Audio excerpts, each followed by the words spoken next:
There's no doubt that our young men and women who leave their mothers and fathers, their sisters and brothers, their wives and their children, and raise their hand, face the opportunity of going to war, possibly not coming home. These are heroes.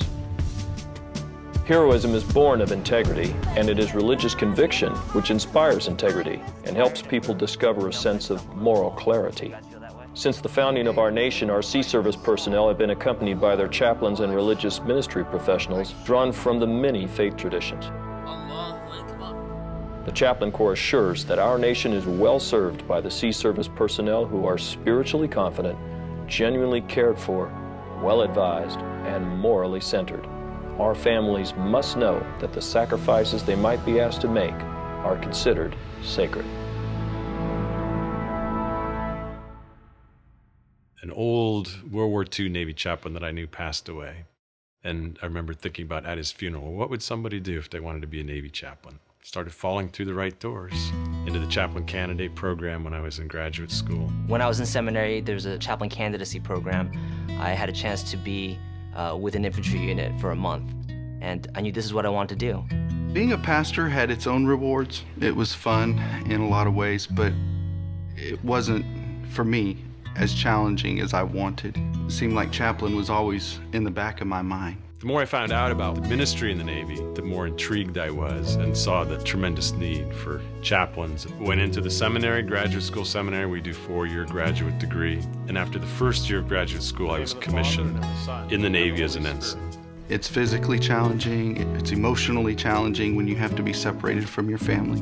It can be spiritually challenging. You have to make sure, especially as a chaplain, that you stay full because you minister from the overflow of what you have in you. And if you're empty spiritually, then you don't have anything to offer the troops.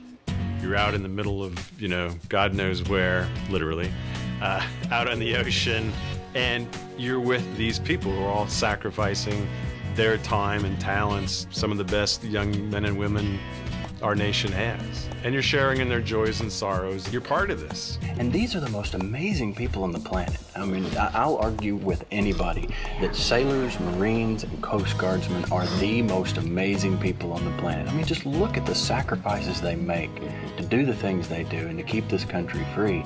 And we as chaplains get to be there with them.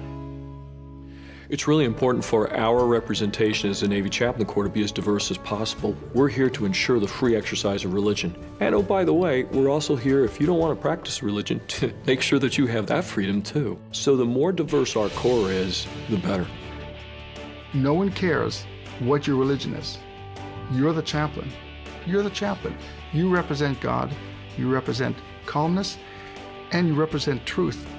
You facilitate for their religious needs, provide for those of the same faith, but provide care and advise, which is totally different than that pastoral role that a lot of people see.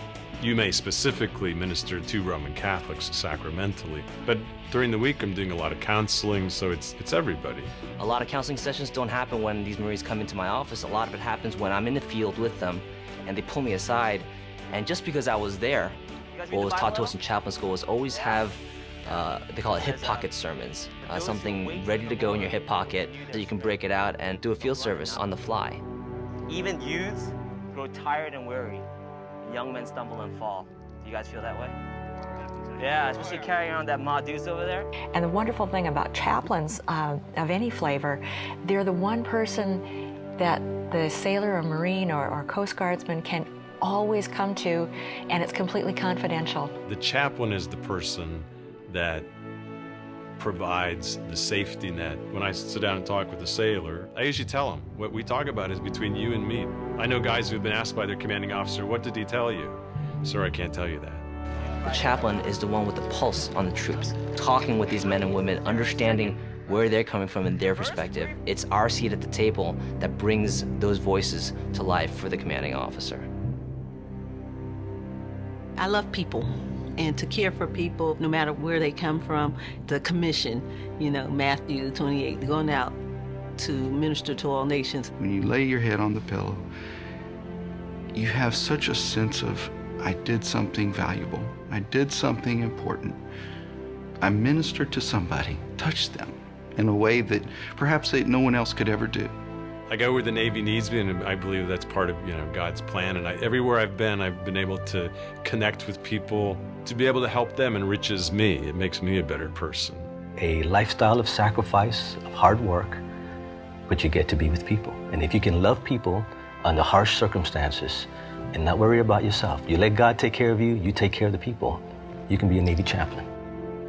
God has a plan for me. I have no clue as to what that is, but I'm going to just keep going as long as I can while the military allows me to be in here. I was a chaplain assigned to Marines in 1991 during the invasion of Kuwait during Desert Shield and Desert Storm. I went in with the Marines, accompanied them into the international airport, and after it was all cleared, we encountered some vehicles, and a woman pulled out her baby, pulled him out the window, and in broken English she said, "Because of you, he is free." I would say to the young person thinking about doing this, look inside your heart. Look inside your heart. Do you care about people? Do you want to make a difference in someone's life? Do you want to make a difference in someone's life that you wouldn't see in the everyday church setting, in the everyday synagogue setting, in the everyday mosque setting? Join the Navy.